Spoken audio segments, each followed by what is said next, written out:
በጣም ደስ ብሎኛል። ወይዘሮ ሜላት ዛሬ እኔ ነው የሚገልሽ። አትደሰት ማርቆስ። ምን ልታረጊኝ ነው? ወይዘሮ ሜላት እኮ ነኝ። እንጀምራ።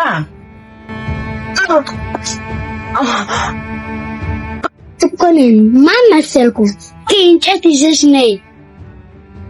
ሜላት እንጨቱ ቆስም ለቀረሰልኝ